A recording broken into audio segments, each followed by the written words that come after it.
This program is brought to you by Emory University.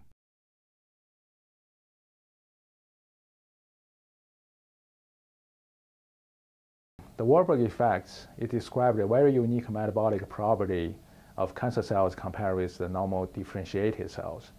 Cancer cells uptake glucose in a much higher rate compared with normal cells, but they don't use glucose that much in the oxidative phosphorylation for the ATP generation. Instead, they prefer to use glycolysis to generate ATP. So this means the cancer cells are using a much less efficient way to generate ATP.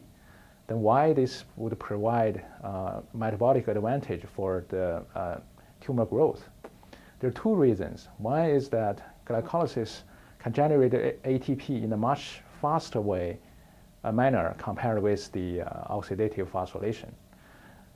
Second is that during glycolysis, there will be a lot of glycolytic intermediates generated, and those intermediates, they could serve as precursors for the biosynthesis of macromolecules, including amino acids, nucleotides, fatty acids. And these macromolecules are the building blocks for the cancer cells to proliferate, to generate sister cells. So in this way, the cancer cells just figure out a way to use glycolysis to fulfill the request for the fast proliferation compared with the normal cells. Cancer cells' increased glucose uptake is also the basis for PET imaging, used here to visualize a colon carcinoma.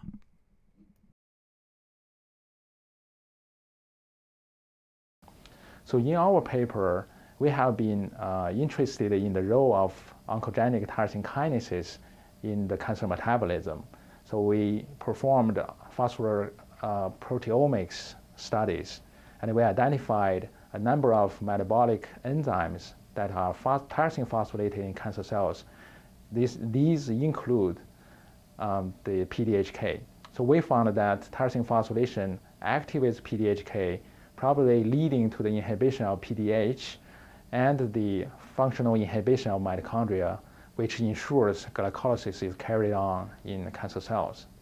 Another interesting finding in this paper is that we found that some oncogenic tyrosine kinases, including FGFR1, BCR-ABL, JAK2, FLT3, actually part of them can be located into mitochondria, where they probably phosphorylate PDHK and leading to the inhibition of mitochondria, which definitely benefits the metabolic switch from the oxidative phosphorylation to glycolysis in the cancer cells.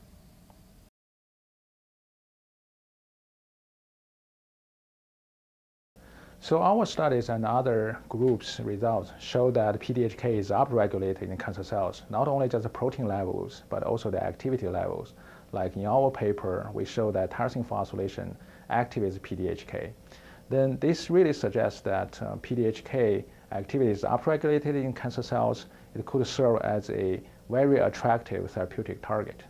Actually, there have been PDH inhibitor developed called DCA, and currently is in clinical trials in treatment of GBM. We are collaborating with Dr. Han Fu in Department of Pharmacology and using his compound screening chemical center to develop our own PDHK inhibitor.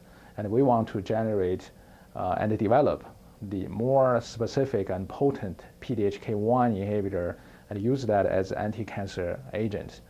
And in our study, we showed that if we decrease PDHK activity by expressing a less active form of PDHK in the cancer cells, actually the tumor size was decreased. So this suggests that if we target PDHK, and we can put the tumor growth under check, and we can control the tumor growth.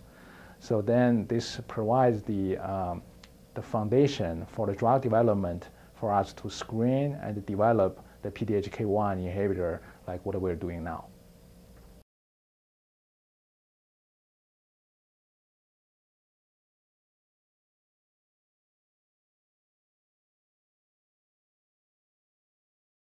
The preceding program is copyrighted by Emory University.